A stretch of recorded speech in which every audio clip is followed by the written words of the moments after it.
I'm going to quote Chris Eubank Jr. here. He's talking about Billy Joe Saunders. He said, I heard him say he's demanding £5 million. The funny thing is, he's not in a position to be demanding anything. He has no belt. He has no credibility in the sport after quitting against Saul Canelo Alvarez after saying he'd die before taking a knee in the ring. He lambasted Daniel Dubois after an eye injury, a real eye injury. There was nothing wrong with Saunders. He got a black eye, but there was no smashed orbital bone. There was no broken eye socket. There was no proof of that. It was all a sham. That's why he's been MIA from boxing for the last few months, because of the shame in what he did. He has no credibility. He has no power in the sport. So he can't be saying he wants £5 million. He'll get what he's given. I am the A side. And once he understands that, then we can talk. Those are the words of Chris Eubank Jr.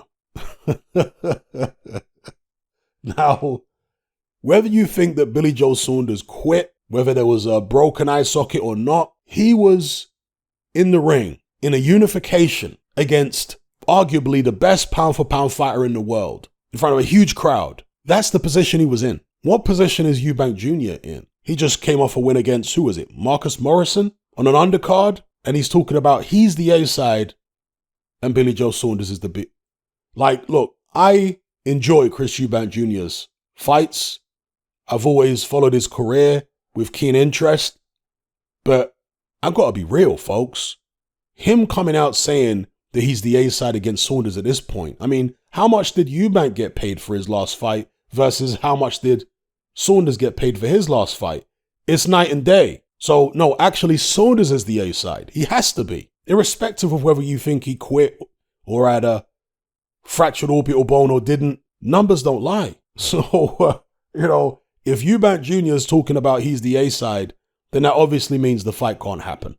If that's the attitude he's going into negotiations with. Billy Joe Saunders has been a world champion. He's held actual credible world titles, right? Eubank Jr. hasn't. Eubank Jr. had the WBA interim or something in the IBO. Billy Joe Saunders has been in, well, Eubank Jr. has been in some big fights too, of course. The George Groves fight was a big fight, First fight against Billy Joe was, I guess, fairly big at the time. It wasn't world title or anything. Eubank Jr. also fought James DeGale. So, he's had some fairly big fights. But in terms of what his status was in those fights, no, Billy Joe has reached a higher level in the sport than Chris Eubank Jr. And I don't know what Chris Eubank Jr. got paid for the DeGale fight and certainly the Groves fight. I suspect the Groves fight was his highest purse.